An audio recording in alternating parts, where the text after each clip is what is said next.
Hello and welcome to Sound Heal Podcast. I am your host, Natalie Brown, and thanks for joining me as we continue to explore the fields of sound healing, sound therapy, and using sound for health and wellness. Today my guest is Stephen Halpern. Stephen is a Grammy Award nominated, multi-platinum-selling recording artist, composer, producer, researcher, author, and pioneering sound healer. This podcast episode is sponsored by the Om Shop and Spa. The Om Shop offers the country's largest showroom of quartz crystal singing bowls, sound healing instruments, and vibrational medicine tools. If you're ever in Sarasota, Florida, do stop by and visit them or enjoy a treatment such as sound healing, energy work, massage, vibroacoustics, or hypnotherapy. You can also visit them online at theomshop.com. That's OMSHOPPE.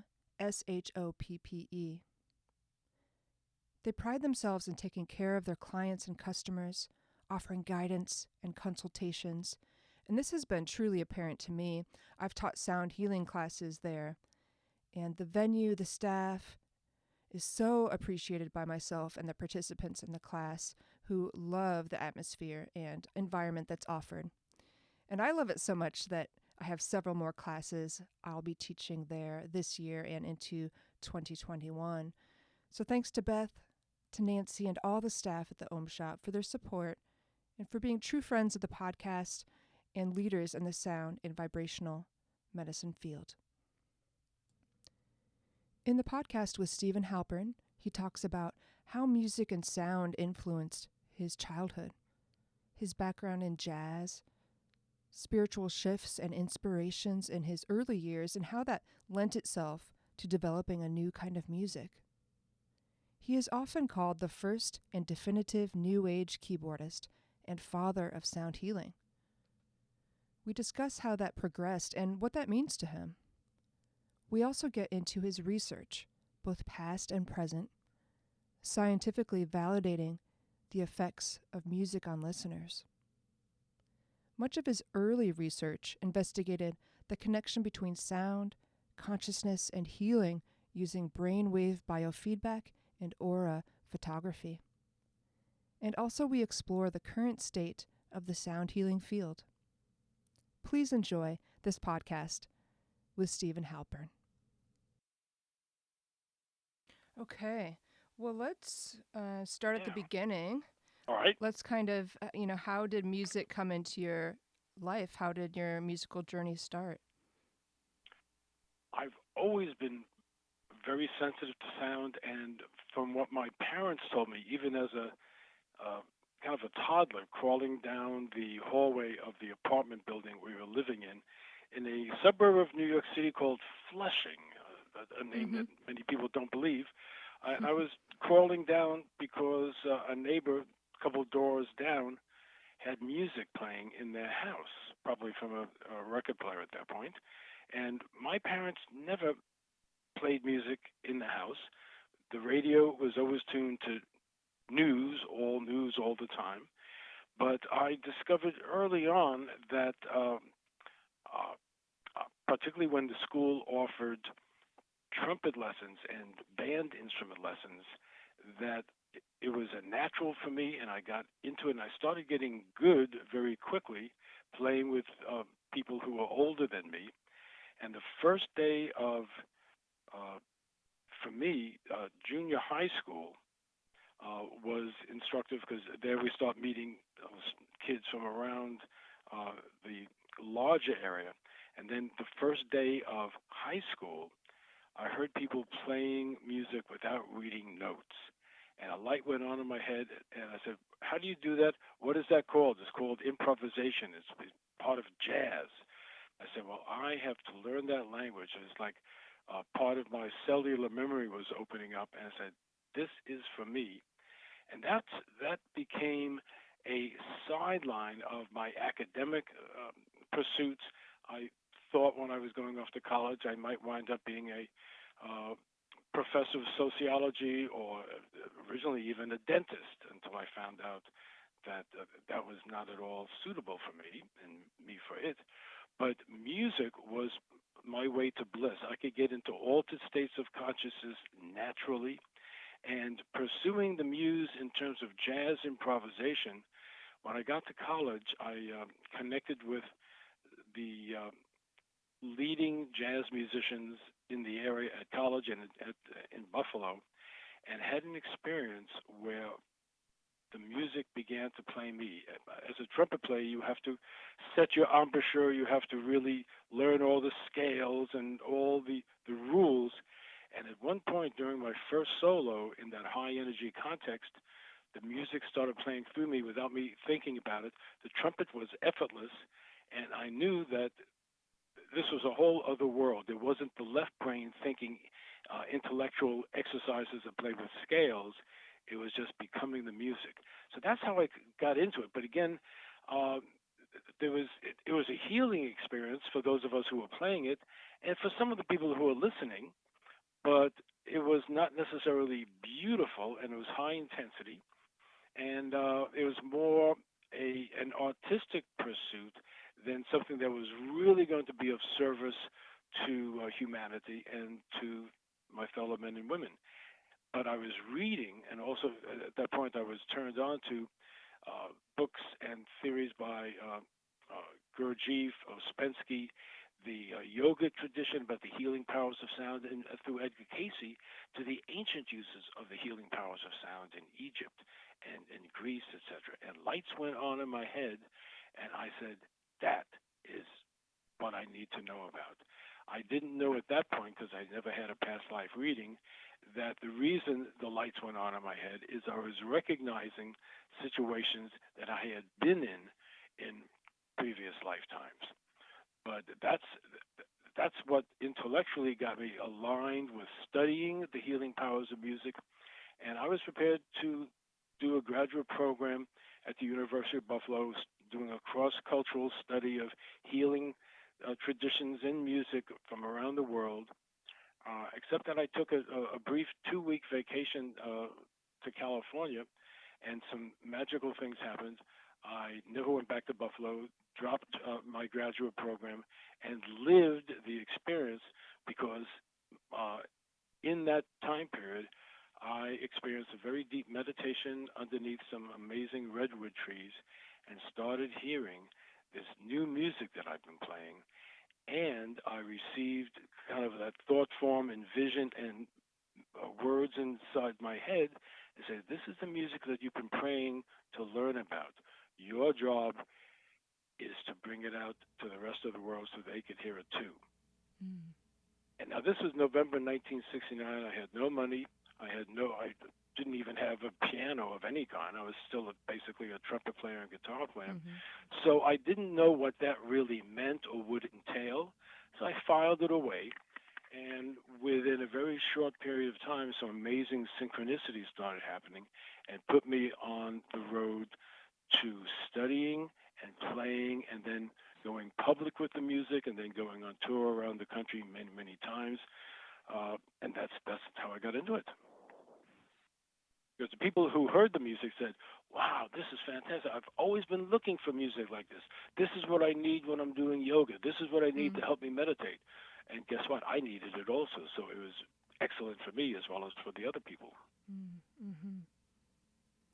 Just to look at a couple things that you mentioned there, do you think that the structure and, of course, all that technique that you had to learn for jazz, but, of course, in jazz you also have to have the ability to let go and just go with the flow. Do you think that really lent yourself to be able to then shift into this new type of music making? Absolutely. For at least two reasons. Number one, it opened me up to the reality that it's not all about me and my mind and my brilliant brain and how I could memorize scales and learn all the rules, but it was that there was a whole other tradition that goes back to the Greeks and other early civilizations of tapping into and connecting with one's muse, that we receive art and can be inspired from higher dimensions. There's a whole other, it's in a whole other interview about where the music comes from. But what I also learned through jazz and through that intense for several summers, 8 hours a day practicing, that my physical fingers, lips, and as trumpet player and as a musician were activated. So I developed a cellular memory of what is called going on automatic, Mm-hmm. kind of like playing on automatic, where the energy flows through and uses you. You become the vehicle. You become the instrument of the instrument, and the piano would play me, the trumpet would play me, the guitar would play me. But the easiest one to play in a meditative state was a piano, which until that time I had never really had access to one on a daily basis, except the first place that I wound up working had a piano. And after I finished my chores, they said, "Sure, you want to practice for 4 hours? Go ahead, sit at the piano." And I would go into meditation and play for 4 hours, and that essentially got my nervous system tuned in to play this more subtle kind of music. Mm-hmm. And how was it received initially? I can't remember if it was in the book Sound Health or where I read this, that initially you were just really trying to sell and perform, this music and wherever it would be received. That initially the record companies were just saying, well, give it a try, but we might not support it. Well, almost, but Mm. it was more than that. The very first, in fact, it was an hour after I started hearing the music in my head in meditation that I found myself at a piano.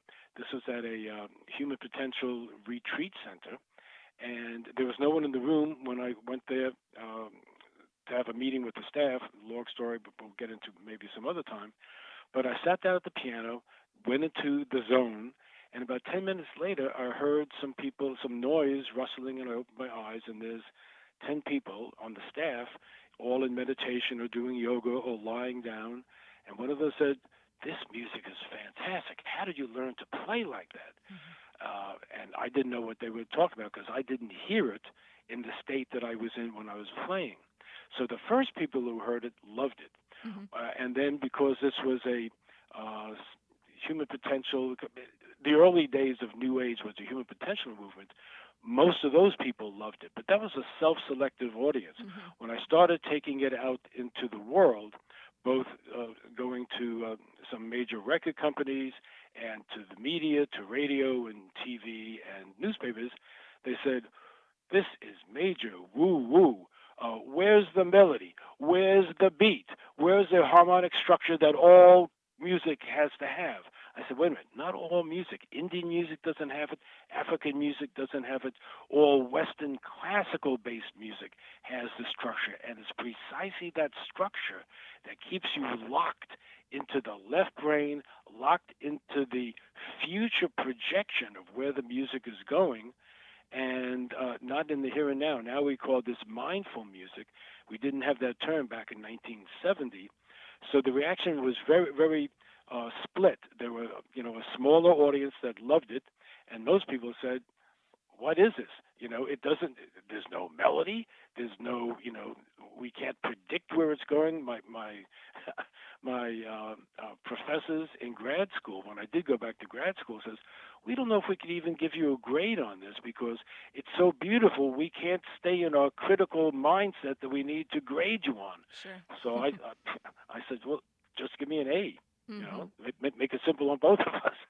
And ultimately they did, and but I had to teach them all about this because no one knew this field. I knew more than any of the professors that I was dealing with.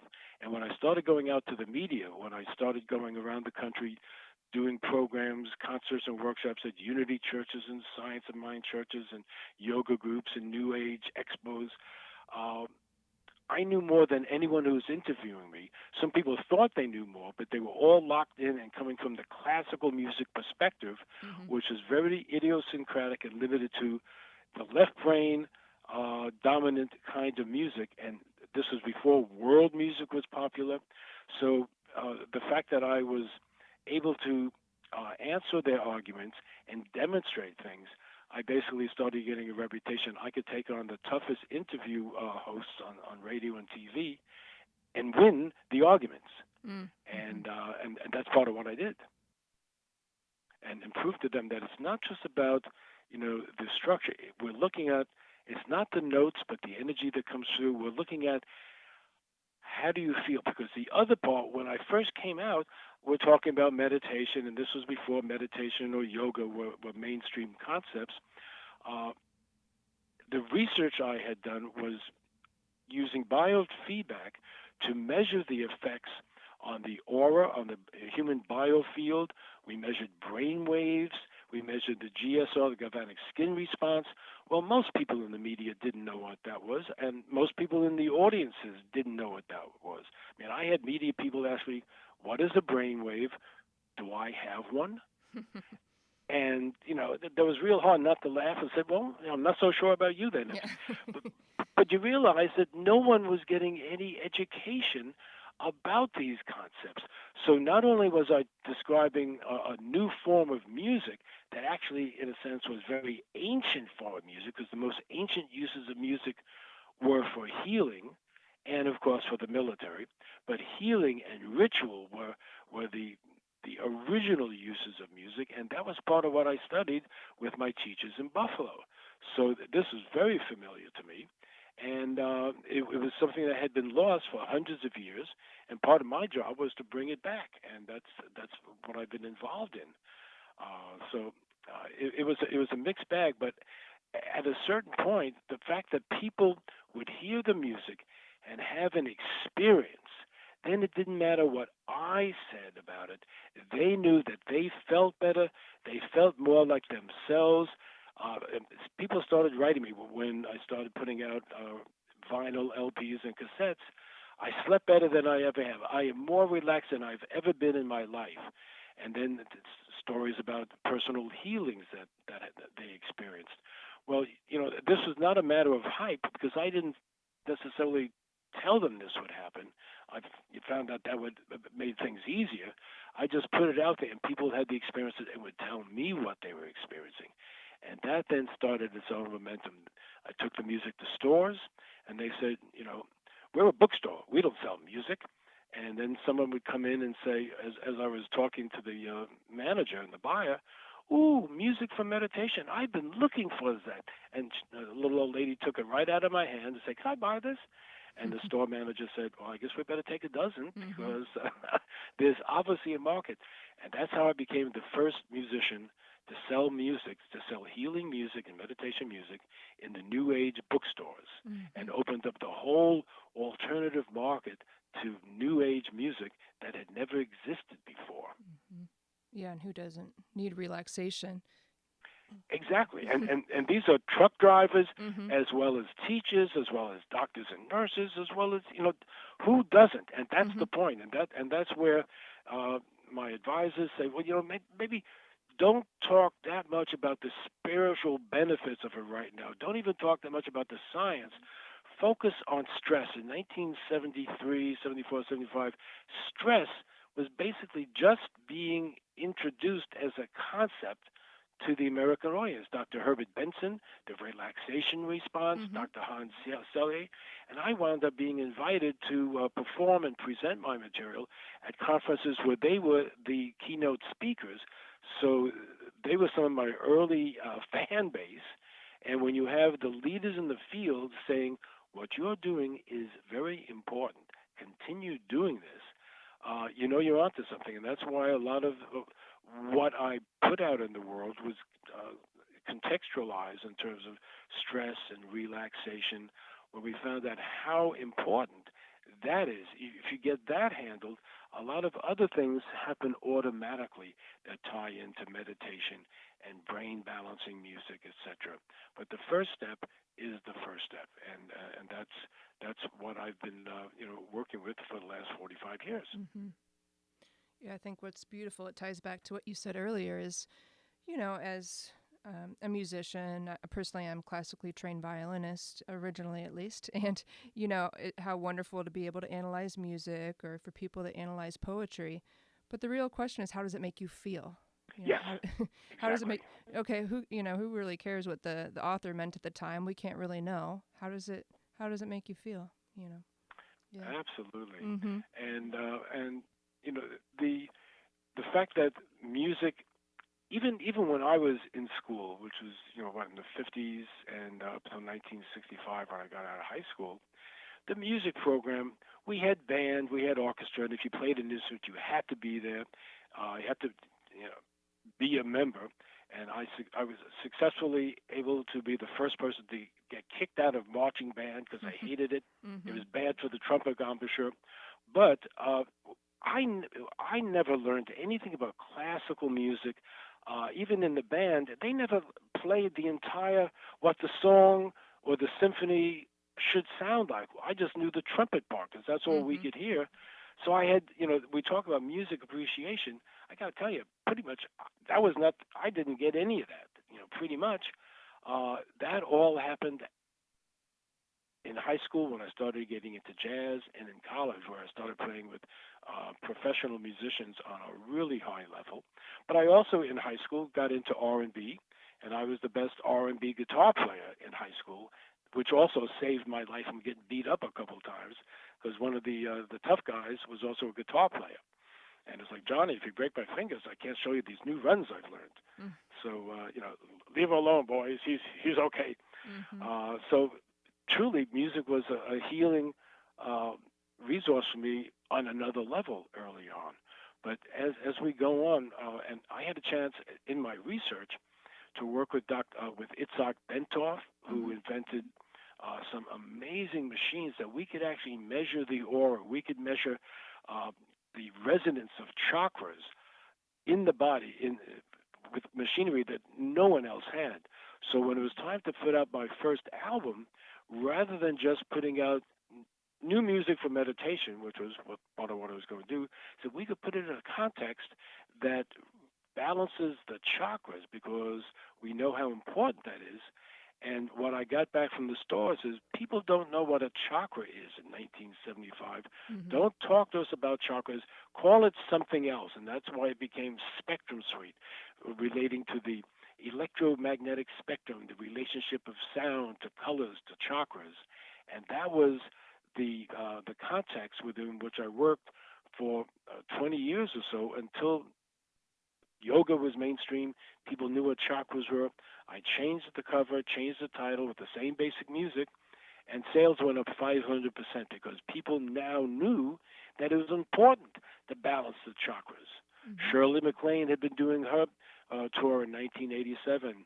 I had a wonderful dinner and interview with her, and she came out of that saying, balancing the chakras is the most important technique. If I only had one meditation technique, it would be to balance the chakras. Mm-hmm.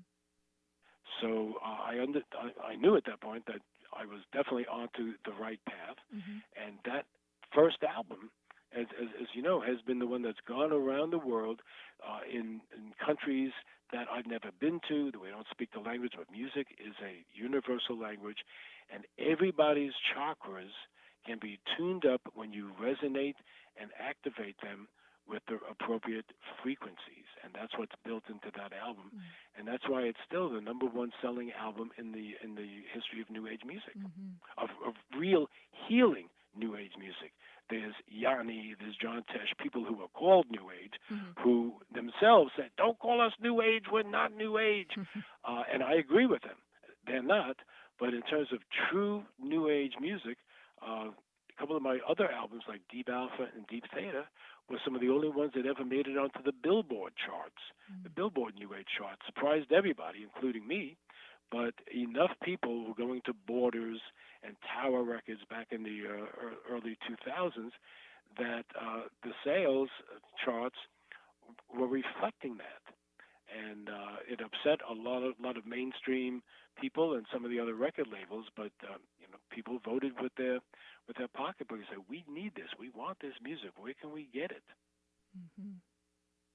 I'm curious, through your research that led to your compositions that explore the connection between sound, consciousness, brainwave states.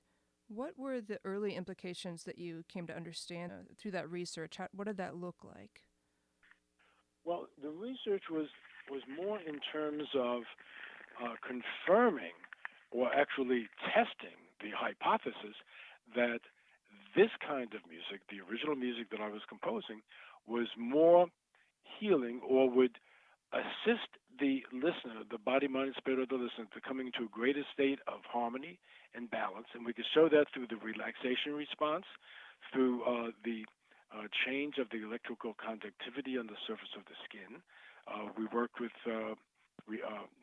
Cleve Baxter, who did the great research on the secret life of plants and Mm-hmm. plant communications, that plants could pick up on the uptightness or the relaxation state of the individual in the room who is hearing the music.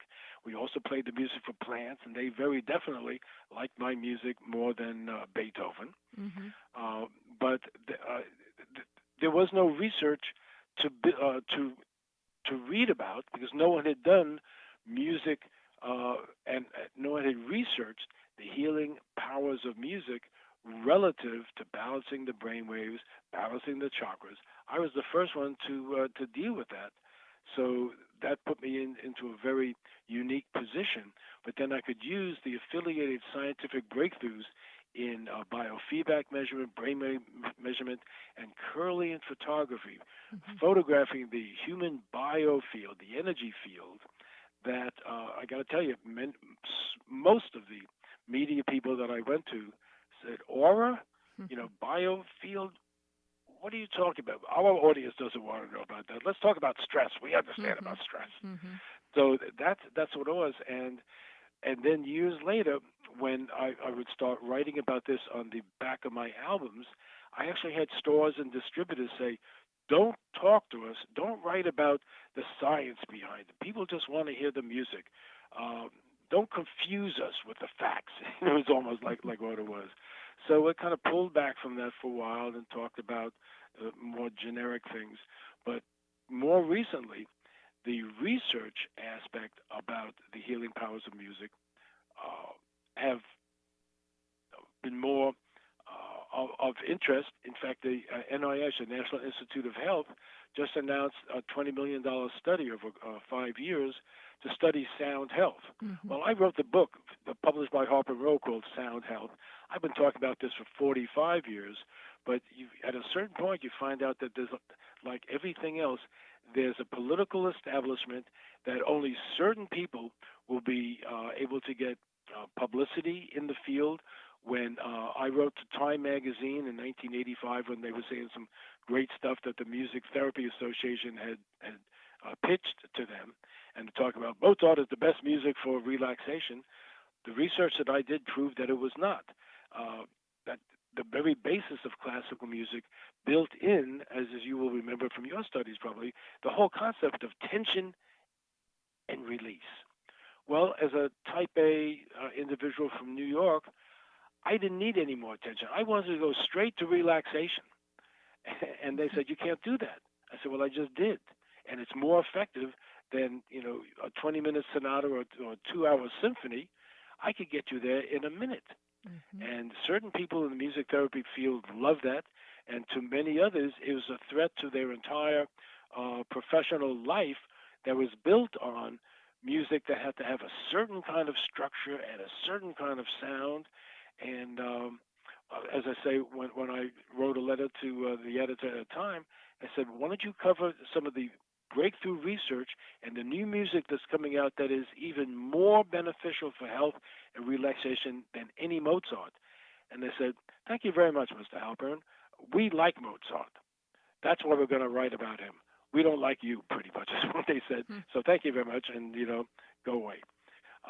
So there was the built-in bias that people have based on what they've been told. And also what most people don't know is the huge PR machine that classical music has had over the last 100 years that then instills upon people, it's basically like propaganda, that classical music is the best for fill in the blanks, the best music for going to sleep, the best music for studying, the best music.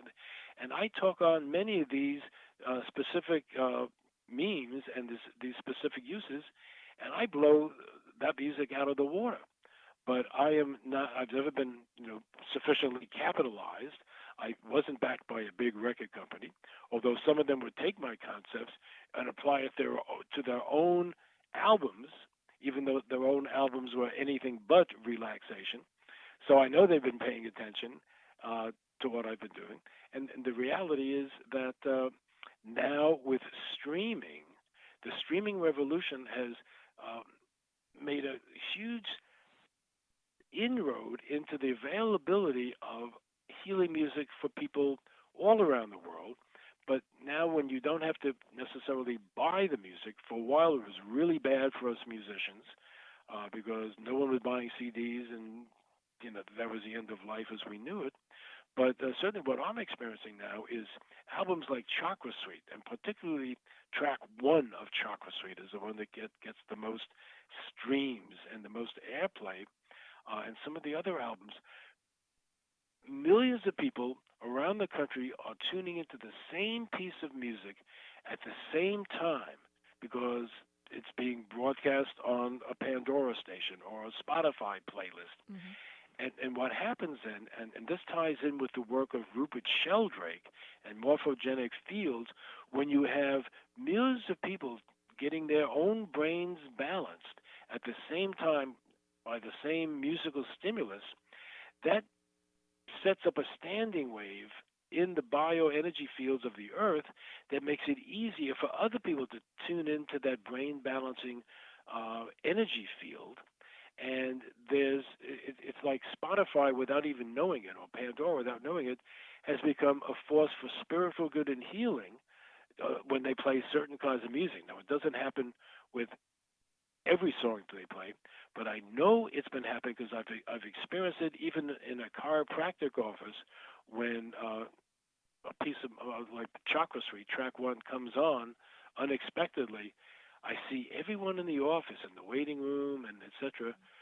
shift. You could feel the energy shift, and it's like there's literally a wave of energy that is coming over that area of the planet.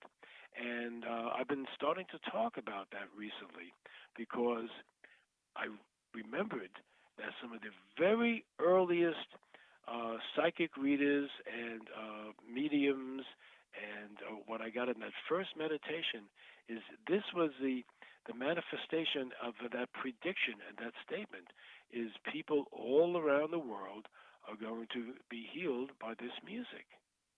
And you know, and how it's happening is through streaming services and the streaming platforms when people are listening to kind of new age genre or some of the healing music. And the ones I could talk about most specifically are my own.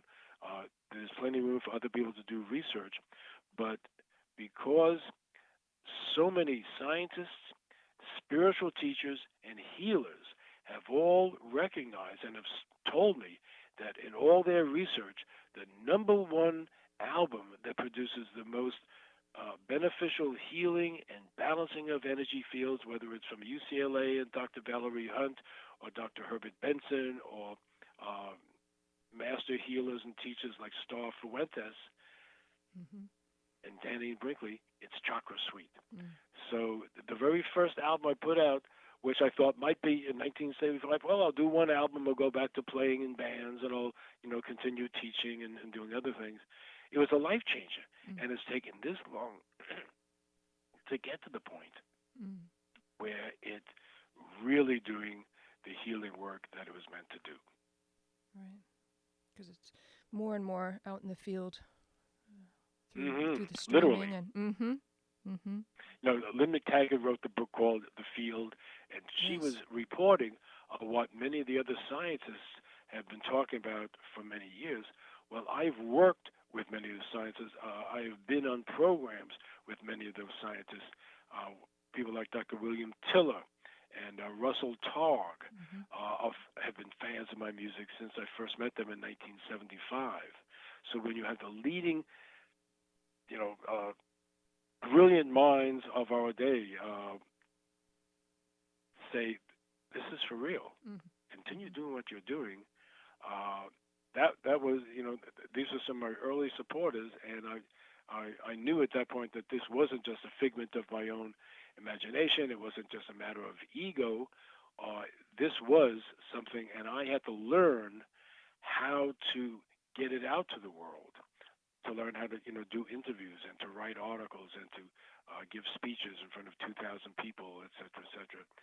None of which I had studied in college. Mm-hmm. So it was Mm-hmm. all, it was a new career, but this was the job that was required to not just receive the music as an artist, but then it was full service. You need to, because you know more about the music than anyone else. Literally, I am the world's leading authority on the music of Stephen Halpern. That my job is to get it communicated out into the world in a way that it resonates and can be accepted and understood by others. I listened, Natalie, to some of my early interviews, and even I can't understand what I was talking about.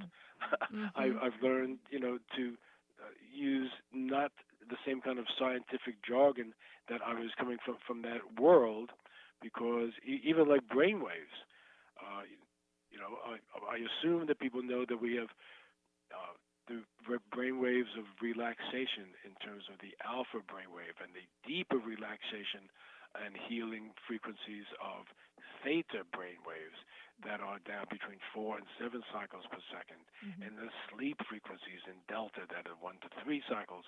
But you ask most of the people out there in the world, are you in normal waking consciousness, and are you in the beta brainwave range? They look at you like you're from Mars, Mm-hmm. Mm-hmm. because although we have Fitbit now that we can measure our pulse and our heart rate, etc., it's still, I don't know if there's many uh, accessible bits of technology that can measure your brain waves at home. Mm. Uh, Yeah. I don't know if Apple. I haven't seen Apple or the Apple Watch or some of Right. the other things offer that yet, and that would be something that somebody should really work on, because Mm-hmm. uh, yes, it's good to know about your heart rate and your pulse, but it'd be really good to know that if you need to relax, that you are effectively in a deep alpha state. And that's why the album that I put out called Deep Alpha adds brainwave entrainment technologies. So there is no question. It's like training wheels for the brain. Your brain is guided gently into resonating and being entrained into the frequency of 8 cycles per second that naturally puts you in resonance and in sync with the dominant harmonic frequencies of the planet itself. And I would talk about that in my workshops. People may never even read that on the liner notes of the album Deep Alpha, but they get the experience, because within seconds their brainwaves shift and they feel an effect. Even if they don't have words to describe it, they know something's different, and typically they like it, and that's what keeps the whole energy flowing. Mm-hmm. Yeah. I mean, I'd love to circle back. You're really talking about what you almost imprint into your music to help people. Now, you've mentioned before these stressors in most music, the Yes, tension and the release. I just wondered if you'd talk about that a little bit more. I've heard you talk about, I think you call it scalus interruptus. I'm just right, and curious if and you'd I talk will about spell that. that right. That's from I call that from the uh, ancient Roman tradition. Mm. Scalus, Scalus interruptus, and here's the demonstration of what that words mean. I'm going to sing a little phrase that you all recognize, and certainly you will recognize it. Mm-hmm. And I want you to watch what happens in your brain, and I want you to observe what happens in the middle of your chest and to your breathing. So here we go. If you're driving, don't close your eyes. But other than that, take 10 seconds out, close your eyes, and just feel what you feel when I do the do, re, mi, fa, sol, la, ti. And how many of you are holding your breath right now? How many of you heard that final low, that final note in your head, and were just waiting for me, getting stressed out, waiting for me to sing that final note to resolve the scale? Mm-hmm. Well, that's the hidden stressors, because most of the music we listen to is based on Western European tradition of a 7-note scale, unlike China and Japan, which had a 5-note scale, which doesn't have this implied directionality. All the music that we've heard, we've been culturally conditioned to respond to these melodic patterns. And yes, melody is great for emotional things or for many things, but for relaxation, if you can predict where the music is going, you're in the future. And Natalie, as you probably know, relaxation only happens in the present moment. Mm-hmm. You can't be relaxed in the future. Mm-hmm. And this was a great breakthrough, which I didn't even realize for years. I would typically bring this up in my workshops, maybe halfway through the workshop, and demonstrate this. And at some point, I just started saying, uh, I'm going to do this at the beginning, and I would start my lectures, start my keynote presentations with. I had the audience in the palm of my hand within seconds, rather than waiting for 15 minutes. And I said, boy, I wish I had thought of that 20 years earlier, 10 years earlier. Mm-hmm. But all in due time, and now it's the time. And because no one has ever been uh, educated or made aware of this, it's a hidden stressor. As I mentioned before, in classical music, the compositional theory of tension release, tension resolution is primary in the chord patterns and how you set up the audience. And that's a great art. And I'm not saying there's anything wrong with that, Mm-hmm. by no means. The classical masters were classical masters. But when it comes to relaxation, how I figured that out was just noticing that I'm holding my breath when I'm listening to a lot of music, and I'm getting more stressed for music that they sold me as being, this is classical music for relaxation. And because there's no uh, truth in advertising police, record companies or other even new age artists are able to say this is music for relaxation, and no one busts them on it, other than people like me who will play examples of some of this, the music that is decidedly unrelaxing. And while we're on classical music, let me say one other thing. If you were looking at Mozart's music, well, Mozart wrote hundreds of compositions. Which piece? The Mm-hmm. research that went around the world going to the Mozart effect was done on one particular piece of music by Mozart, his sonata in A major.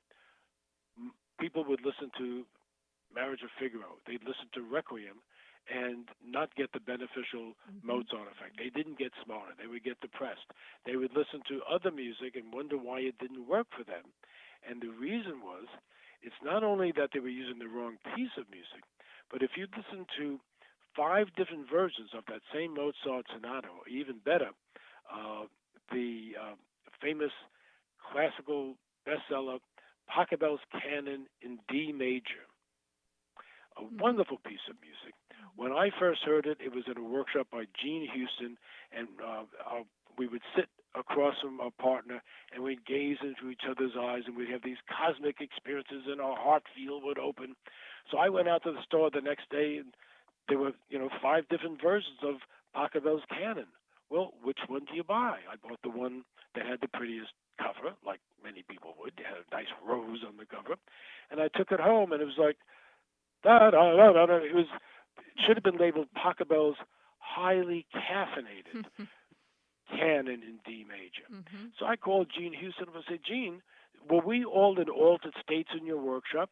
I got I bought the album, but it doesn't work at all like it did in your workshop. And she said, which version did you buy? Mm-hmm. I said, well, I bought the one with the pretty picture. She said, no, man, you have to buy the RCA Red Seal version. That's the only one that works. So what does that mean? That anybody who's telling you, which is basically every other article and book that's out there in the world, listen to Mozart, listen to Pachelbel's Canon. If they don't tell you which performance, which performer, and which version, they're just trying to sell their books. They're not giving you any information. It's like saying on a diet, eat food. Well, are we talking about McDonald's? Are we Mm-hmm. talking about some healthy vegan music meal or what? Right. So you need to be specific. And there's very little information out about that in the world. One of the only other people who was talking about that was Dr. John Diamond, and for many years he and I were the two primary people talking about that and the negative effects of certain kinds of rock music. He was a psychiatrist, so he had a much stronger credential than I did as a PhD musician, and I would often defer to him. And don't blame me. He's got the MD. You want to go argue with somebody, you know, but I'll give you some biofeedback tests, and I will prove to you. And that's how we went out in the world. And Dr. Diamond wrote a great book called Your Body Doesn't Lie. I mentioned before Dr. Benson's book on the relaxation response, and of course Itzhak Bentov, Stalking the Wild Pendulum, a personal mentor. And today people are still catching up with him. He basically put the concept of entrainment out into the world, and brainwave entrainment is one subcategory of that. And it's one of the reasons why healing music works as well as it does, because our nervous system is set up automatically to respond to these incoming frequencies. And if you play something that's in harmony with the way that the body wants to be stimulated by sound frequencies, by color, by certain rhythms, etc., then you are playing the tune in the symphony of life. You're playing what the body wants to hear. And it's like vitamins of the airwaves. The body can use that energy in the form of musical tones to organize its own energy fields.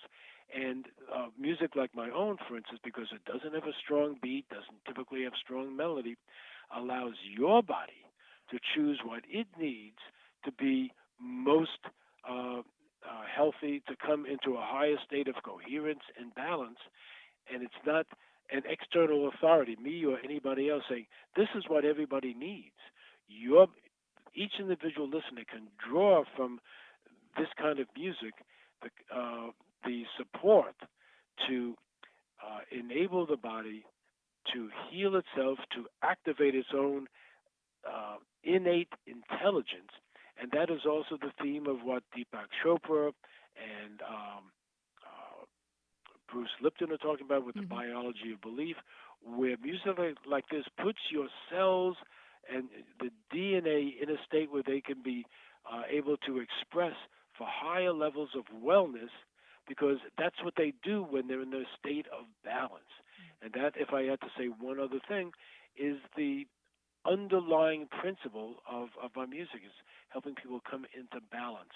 And when you come into balance, as happens when you balance the chakras or with many of the other albums that I've done, your body naturally begins to function at a higher level of efficiency, and that's why you can experience higher levels of well-being and health and optimism, and it goes on from there. Yeah, and I think that to sum up sound health, it's not necessarily just music, it can be the noise around us, our own environment, that we can make choices. Absolutely. We can make choices Absolutely. about peace and harmony in our lives through sound. Exactly. And I wrote a lot about that in my book, Sound Health, because the downside of being highly sensitive to music is being highly sensitive to sound. And that started for me as a kid, complaining in my family kitchen that the rumble of the refrigerator was hurting my stomach. And I got yelled at by my father, like other people might have, gotten yelled at by their parents. Oh, don't be ridiculous. Sound is invisible. It doesn't affect me. How could it affect you? So shut up and eat your peas. And part of my study in college was to find out, does noise, do frequencies like that resonate in the body? Can they knock a body out of town? Can they create stress? And in my case, also create a lot of indigestion and gas. And the answer was yes, yes, and yes.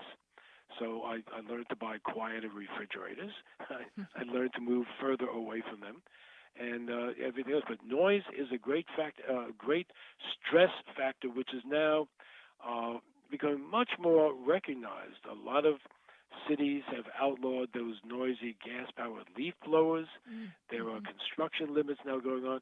I was an expert witness in the county where I live, north of San Francisco, at many of the towns, when they were starting writing their ordinances to outlaw or limit leaf blowers. I helped write some of those ordinances, and the fight goes on. But people are starting to open up to understand that even though no one ever told them that noise can be bad for them, we now know that it's not just bad or it's not just an annoyance. It is something that is stressful that affects your blood pressure, your heart rate, your well-being, your sanity. Mm-hmm. These are pretty big things. Mm-hmm. And there's a lot of people on the other side of the aisle who have vested economic interest to making noisier things.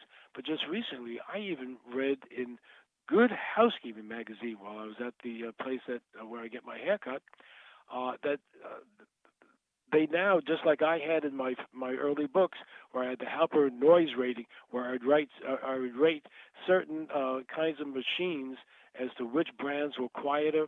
And I remember being thrown out of certain appliance stores when I went in and said, "I want to buy a quiet refrigerator," and they looked at me like, "Please leave," Mm-hmm. you know. And now you have noise ratings. There are Mm-hmm. noise ratings for restaurants. Never used to be. These are all in my early books, and people used to make fun of that. So I was just 30 years ahead of my time. Mm. Mm-hmm. Yeah. I think there's just, well, perhaps it's because the field that we're involved in, but there's just so much more awareness of sound and its Exactly. effects anymore. And stress in general, I would think, obviously, is, Exactly. we're such a scattered, multitasking world anymore. But why do you think, since the power of sound and its healing qualities is ancient, do you think that's why, or why do you think sound healing field is such a buzzword and blossoming so much right now? Um, why is it blossoming now? That is a very good question. Several reasons. Number one, as the technology in the field uh, becomes more widespread, and there are more practitioners. So a lot of people take a weekend workshop and call themselves sound healers. Their instruments are tuning forks, which you can learn to play in a minute, uh, Mm-hmm. crystal bowls, which you can learn to play in 2 minutes, Tibetan bowls, Japanese singing bowls. You could learn to play these. It's not like learning to play a violin Mm-hmm. or a piano where it takes years of study. But with these same things, some of the same aspects with the tuning forks, etc. It's the tone. It's a tone that does not require your left brain to analyze where that note is going in the future. It's one note that stays there, and when one note resonates in the body, comes in, through our ears into the basilar membrane, up into the brain, your brainwaves shift because we're not used to hearing just one pure tone, and people hear it, they go, "Huh, this sounds good." Now, as a musician, I help popularize all of these, and I've used them in many of my recordings. But after a few minutes, I get bored listening to a tuning fork. I get, I want something more, and that's where the combination is all useful. But more and more people are having the experiences. There's more practitioners. There's articles. Some of that is because some of the crystal bowls are really high end. You could buy a set for $10,000. There are companies like Crystal Tones that are making gem infused and Mm-hmm. gold infused crystal bowls. Right.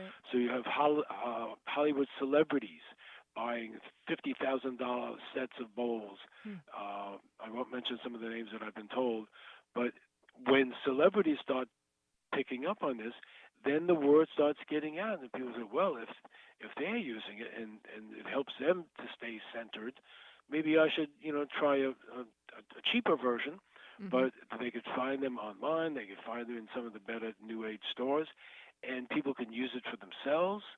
And anything that you could do for yourself, I start most of my meditations with about 1 minute of my big Japanese bowl and a little bit of my crystal bowl.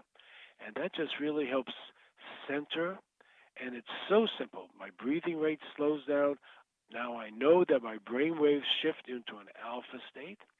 Uh, Many people may not know that, but if they hit, if they have a bowl at home, they'll get into a state in 1 minute or less, Mm-hmm. and that's why it's becoming so popular. And then more and more people are writing little articles about this, and because that's how people get turned on to this, the field is opening. Why it was so important and so ancient was because when people didn't have radio and Spotify and everything else to listen to all day long, sound took on a mystical dimension, and they could feel the effects in their body. They didn't necessarily know about bioenergy fields, but other than the shamans and the healers, but the individuals in the tribes knew that they were getting into a different state of being, and now we know that we call that a different state of consciousness. That this was important, and in that state, good things happen. So to go back to ancient Greece, China, Egypt, we see the healing powers of music were revered in all the ancient traditions. Mm-hmm. And then economic forces and certain religious organizations kind of took over the field, and then you had the court music, and then you had folk music. None of that was about healing until we get into the 1960s. Consciousness is being raised, and people like myself are getting turned on to the fact that there were people thousands of years ago who were using sound to get high so that you don't have to use drugs. Mm-hmm. And for many reasons, that was something that was very appealing to me, and that's why that became my focus of interest, probably starting in 1967. Mm. And so many years later, I'm curious, what are you still excited about? Is it research at the time or new music? What are you pursuing right now? I'm working on several levels.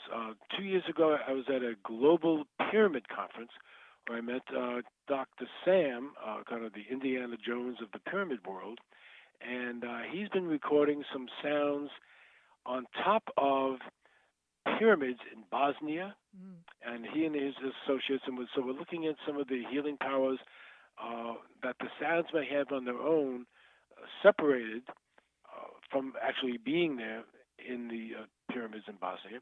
I'm working on music for and additional music to get people into deep theta meditation states and healing states, and that work. And then the new album that I have with an amazing vocalist named Kristen Hoffman includes a number of deeply meditative tracks, and one track that is just so heart opening with her vocals and the kind of the semi blues progression that I pre-produced for that song, "Echoes of a Dream."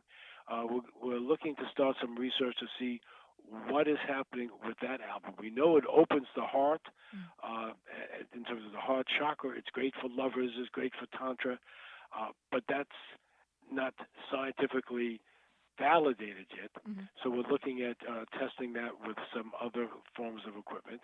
And all these things, like the music comes first and then the research. I don't start out with a research and try Mm-hmm. to do music to base on that, but I would tell you that starting in about 2008, I began to wonder, well, what can we really feel the difference between meditating at in an alpha state at 8 cycles per second or 9 cycles per second or 10, or the so-called hertz, Hertz, or can we feel the difference between meditating in a deep theta state of 4 or 5 or 6 or 7 hertz? And that got me onto doing my own research because I have my own music that I own the rights to. And that opened up some really amazing places in my own level of inspiration and took me deeper, and that gave birth to a whole new series. But it started from a question, because if you go on the internet, you can there's a lot of opinions masquerading as facts, but no one is really that I could find. This is what it feels like at 8 cycles a second. This is what it feels like because they will just give you the brainwave uh, beats, but unless you tie it in, for me, what's true, unless you tie it in an artistic manner that is listenable, but also doesn't occupy your main analytical responses, you can feel the difference. And the other thing I would just mention is that was phase one of the research. Then, when I found certain frequencies, I started listening to the frequencies on headphones when I started composing and recording, improvising in the studio. And that was where I had another breakthrough experience where music started playing inside my head. Ordinarily, I don't hear music before I play it. When I got down to the deep theta state, I could hear the music in my head, and then I could just play what I heard. Wow. And that's how the album Deep Theta just manifested. It Mm. was one of the easiest albums I've ever done. It was, again, going back to the early part of our conversation, it was like playing on automatic. I was in the zone, and it was a wonderful day. I was almost levitating off the keyboard, the chair. Mm. That's beautiful. What I'm hearing is, once you found something you're so passionate about that's self-healing and has helped so many people, that it's just limitless. Whether it's the music, the research, there's just this fascination, and there's so many different directions that you can go with this work. Absolutely. Yeah, it's beautiful. Well, I want to be respectful of your time. Is there anything we didn't get to that you want to mention? I think we covered just about everything.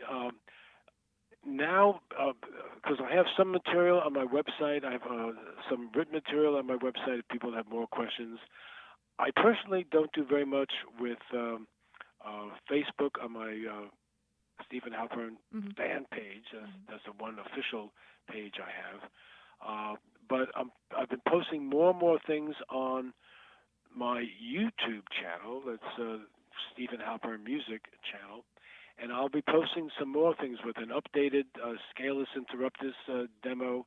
I'll be posting some samples that I don't think anyone else has quite like this of music at 440 cycles a second and the same music at 400 tuned to 432 cycles per second. That's another big area of interest now in the sound healing and other fields. Mm-hmm. Uh, it's a long discussion, but there's very little hard research available on that. But one of the other things we come back to is you listen to the music. How does it make you feel? You can be your own test uh, validation person. You don't have to take someone else's word for it. So Mm-hmm. what I would recommend for people is listen to a wide variety of music. See how it makes you feel when you're looking at it like that, as opposed to, oh, I like that violin, I like that voice, I like that. Okay, just become very aware of your own state of being, your state of consciousness, and you'll find some things that really make a difference, and including sleep. There's 70 million people in America who are sleep deprived and have a level of sleep deficiency. And since I'm one of them, one of the new albums that I'll be putting out as part of my sleep series is using music and brainwave entrainment tones to really help you fall asleep quickly and wake up refreshed. So that's an area of research, but to do real good research requires thousands of dollars, and most of the people, I don't have that money to do all that. The last study I did for $10,000, I got a pilot study of 10 people before, during, and after, and then $10,000 was done. It was great research, Mm-hmm. very carefully done, but 10 people is not enough to make a bold statement, Right. but it was suggestive Mm-hmm. that something very positive is happening, and the rest of the research, I think, goes on in everyone's own life. Now that you know that what you listen to makes a difference on how you feel during the day, how you fall asleep at night, and how your body can heal itself when you give it the raw material in the form of vitamins of the airwaves, Mm. healing music. Mm. That's great advice, though. It's so experiential. Just doing your own research and create your own musical toolbox for, shifting your awareness for whatever your health Absolutely. needs are. That's great advice. Yeah. And the great thing about it is, particularly now with the streaming services. But I don't like to wait. I personally work with CDs because I'm an instant gratification kind of guy, and I like to be in charge of my own programming. Even because I don't walk around with a smartphone in my hand, and that's another whole field we don't have time to get into. I like to be able to hit play on my CD player uh, and just go into the realm of sound. And however you do it, folks, take the time to honor yourself. Give yourself the blessing of surrounding yourself and supporting yourself with healing music. Well, thank you so much for taking the time to really share some of this information about the larger context of your music and your own experience, and for following your path and your passion so wonderfully. So thanks for all that you do. Well, thank you so much, Natalie. It's been a pleasure speaking with you.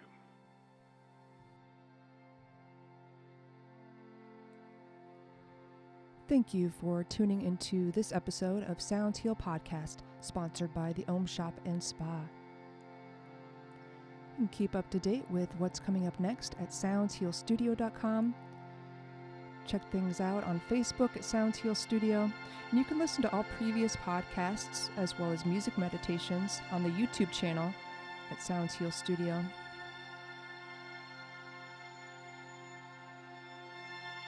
Be well and stay tuned.